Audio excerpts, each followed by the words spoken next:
sudah hadir tepat waktu pada pagi hari ini. Nah, pada pagi hari ini kita akan melakukan meeting morning kita dan kita akan membahas beberapa hal terkait dengan handover. Yang pertama, kita akan membahas tentang pengertian handover, tujuan, manfaat, prosedur, serta metode dari handover itu sendiri. Saya persilakan untuk kepada PP, yaitu Ibu Maria, untuk menjelaskan tentang pengertian serta tujuan dari handover itu sendiri.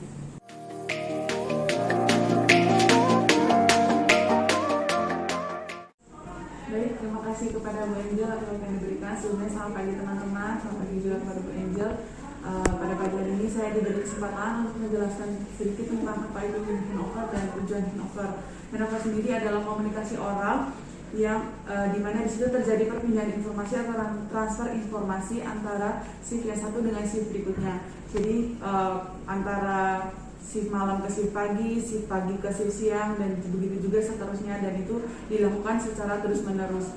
Apa sih tujuan dari kita melakukan handover? Handover itu sendiri bertujuan untuk menyampaikan informasi terkait kondisi pasien, berikut juga keadaan pasien, rencana-rencana keperawatan yang akan kita lakukan, rencana yang belum dilakukan pada shift sebelumnya yang akan dilanjutkan kepada shift seterusnya. Jadi kalau misalnya pada saat dinas pagi ada rencana-rencana yang belum dilaksanakan atau belum terlaksanakan, nanti bisa dilimpahkan kepada yang dinas berikutnya untuk dilaksanakan, seperti itu. Terus fungsinya sendiri untuk apa? Di situ kita bisa bertukar informasi, menyampaikan masalah-masalah yang terjadi pada shift sebelumnya, sehingga di situ juga terjadi brainstorming. Jadi kita bisa bertukar pikiran untuk masalah-masalah yang terjadi agar tercapai jalan keluar atau solusinya, seperti itu.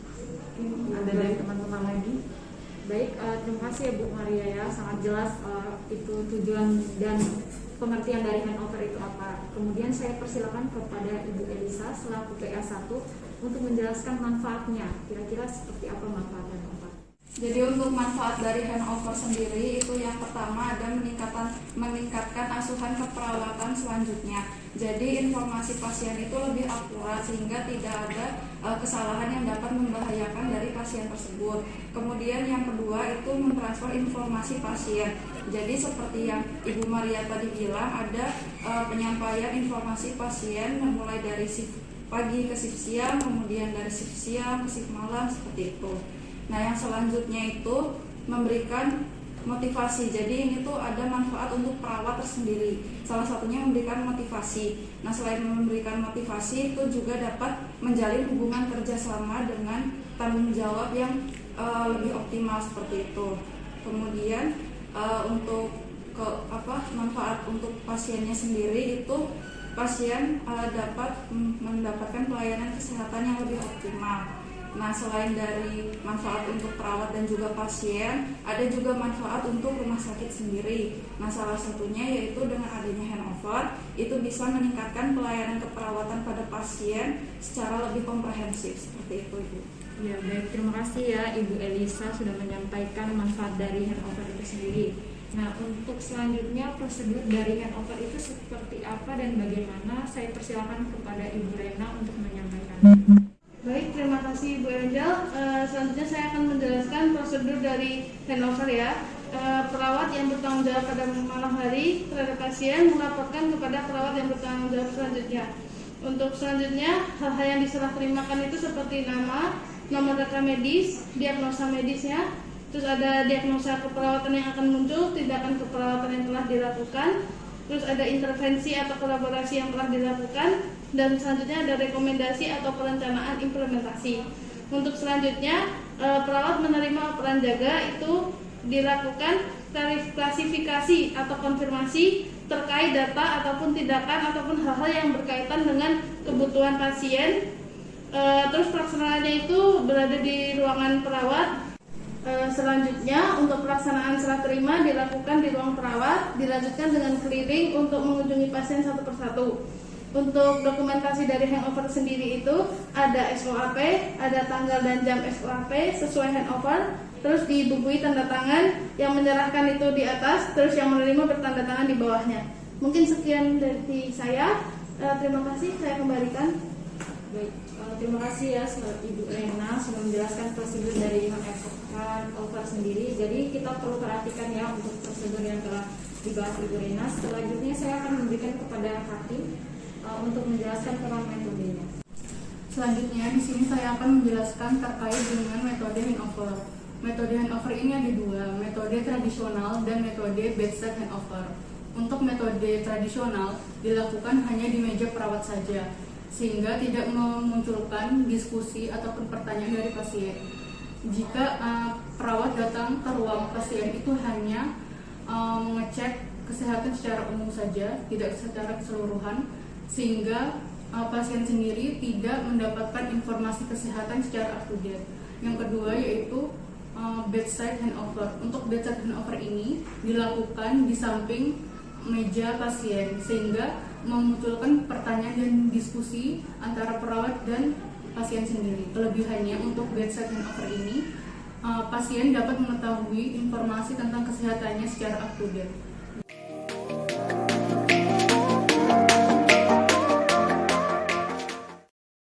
Baik, terima kasih Ketua Tim Ibu Lufia telah menjelaskan tentang metode dari handover itu sendiri. Jadi ada dua metode. Jadi kita bisa evaluasi di ruangan kita ini kita menggunakan metode apa yang efektif seperti apa.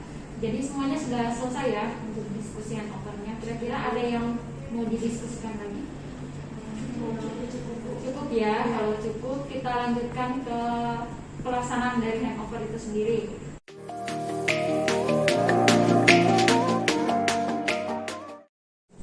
Ya, selamat pagi semuanya. Semuanya sudah kumpul ya. Yang jaga malam yang mana?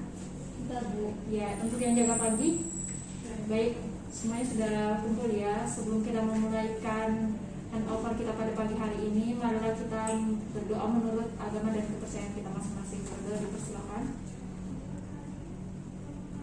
Selesai. Baik, kita akan mulai handover kita. Saya persilakan kepada PJ Shift untuk menyampaikan bagaimana kondisi pasien yang didapatkan sepanjang jaga malam tadi malam. Baik, terima kasih kepada kepala ruangan telah memberikan kesempatan kepada saya untuk menyampaikan hasil dari pasien kelolaan saya tadi malam. Di sini sebanyak 2 pasien dengan ketergantungan fasilitas. Terus untuk yang pasien yang pertama, di sini anak A usia 14 tahun, kamar nomor 2, masuk pada tanggal 26 November 2021 jam 9.30 malam. Untuk dokter penanggung jawab pasiennya itu ada Dokter Fadi, dan untuk diagnosa medisnya itu diare, dan masalah keperawatan yang muncul yaitu ketidakefektifan pola nafas, diare, dan hipertermia juga. Nah, untuk latar belakang dari pasien itu sendiri, dari hasil observasi, KU-nya baik, kesadarannya fokus mentis, dan pasien mengatakan BAB cair, konsistennya encer. Pasien mengatakan sudah 2 hari BAB-nya itu, dan perutnya agak terasa sedikit nyeri, dan skala nyerinya itu 4 gitu. Terus untuk mual-muntahnya juga ada 3 kali dalam sehari. Terus untuk minumnya itu 4 gelas per hari. Ibu pasien mengatakan anaknya itu panas. Terus untuk tekanan darahnya 90 per 70, untuk nadinya 110 kali per menit, untuk respirasinya 20 kali per menit, dan suhunya itu 38,4 derajat Celcius. Nah, pasien ini terpasang nasal kanul sebanyak 3 liter per menit. Terus terpasang impuls RL juga di ekstremitas bagian atas sebanyak 30 per ppm. Nah, untuk inputnya dari makanan, minuman, sama infus, terus obat yang diinjeksi sebanyak 1.100 per 8 jam. Nah, untuk outputnya tersendiri dari BAK, BAB sama muntahnya itu ada 1.200 per 8 jam. Terus untuk asesmennya, dari hasil pengkajian pasien itu tampak lemah, terus mukosa bibirnya agak sedikit kering, makanannya 1/2 porsi, terus Terus pasien juga mengatakan kalau makan lidahnya terasa pahit. Terus untuk akralnya teraba hangat, terus kulitnya tampak sedikit kemerahan, terus pasien tampak gelisah, terus sedikit sesak nafas juga, terus nafasnya cuping hidung. Nah, untuk rencana selanjutnya, tindakan selanjutnya itu monitor O2, monitor input-outputnya, sama monitor defisit. Untuk input dan outputnya tadi berapa ya? Jadi untuk inputnya tersendiri dari makanan, minuman, terus infus yang diberikan sama injeksi obat itu sebanyak 1000 per 8 jam, 1000 cc per 8 jam. Nah, untuk outputnya itu dari BAB, BAK sama muntahnya itu sebanyak 1200 per 8 jam seperti itu. Nah, untuk selanjutnya mungkin bisa dipantau terkait dengan oksigen yang diberikan pada pasien tersebut. Baik.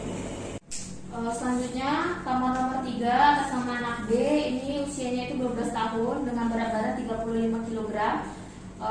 Masuknya kemarin tanggal 26 November pukul 2.30 siang. Di sini dia untuk diagnosanya sendiri ada DHF, dan juga untuk masalah keperawatannya ada hipertermi, defisit volume cairan, dan ketidakseimbangan nutrisi kurang dari kebutuhan tubuh.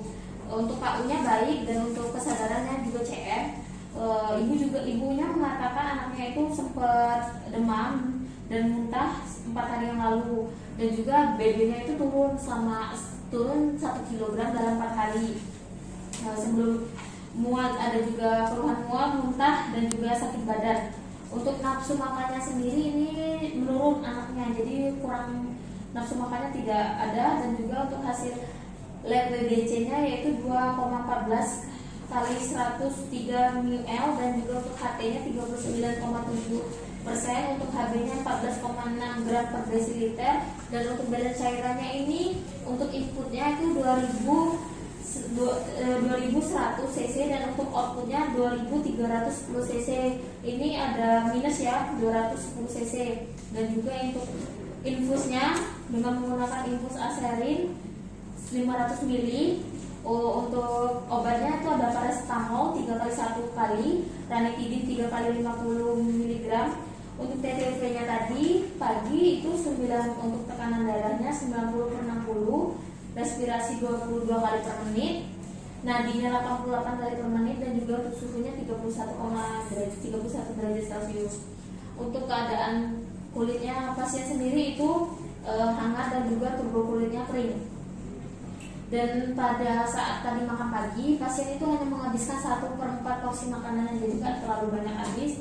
Dan untuk yang jaga pagi dimohon untuk dilihat lagi untuk hasil labnya itu ada yang terbaru atau enggak, dan juga untuk nanti ada jam 9 ada memasukkan obat ranitidin.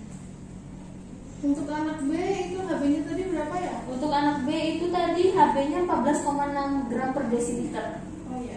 Kalau untuk dietnya masih sama ya? Dietnya masih sama seperti yang kemarin, yaitu diet dengan rendah lemak, karena kan anaknya sendiri kan susah makan kan, nafsu makannya masih lemah, jadi masih tetap dietnya seperti kemarin. Obatnya tadi jam berapa? Untuk obatnya itu ranitidin jam 9 nanti. Ya. Apakah masih ada yang kurang jelas? Kalau masih ada silakan didiskusikan sekarang. Cukup ya, cukup. Baik, kalau sudah ukuran pada pagi hari ini, kita langsung saja ke ruang pasien ya. Ada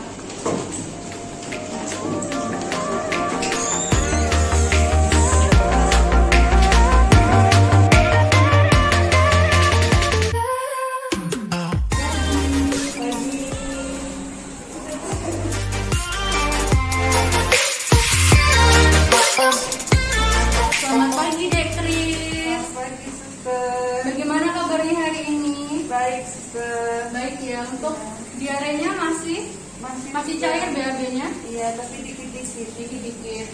Hari ini untuk perawat malamnya sudah selesai jaga ya, digantikan dengan perawat jaga pagi. Hari ini ada perawat Elisa, perawat Maria, perawat Rena, dan perawat Lutfia. Nanti kalau ada apa-apa, Adek tinggal pencet bel ya. Sudah ya, kita tinggal dulu ya, Dek. Cepat sembuh ya. Istirahat, Dek. Mari.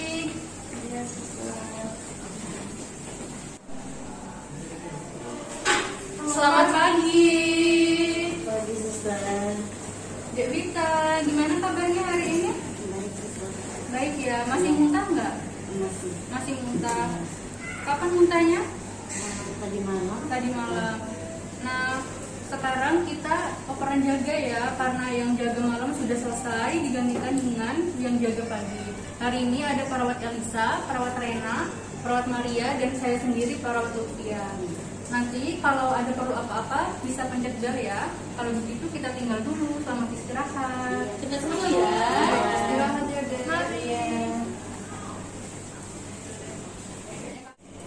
Baik, ini sudah selesai kita yang operan pada pagi hari ini. Yang dinas malam silakan pulang, yang dinas pagi selamat bekerja semaksimal mungkin melihat kondisi pasien yang ada di Lapanda. Kemudian untuk hari ini saya sudahi dulu. Sebelum kita menyudahi semuanya, marilah kita berdoa menuju Tuhan kita masing-masing agar yang dinas malam sampai ke rumah dengan keadaan selamat. Berdoa dipersilakan. Selesai. Baik, saya persilakan kepada Fatin untuk memulai konferensinya nanti ya. Baik, terima kasih. Selamat yang jaga malam, selamat pulang, dan yang jaga pagi semangat bekerja. Terima kasih.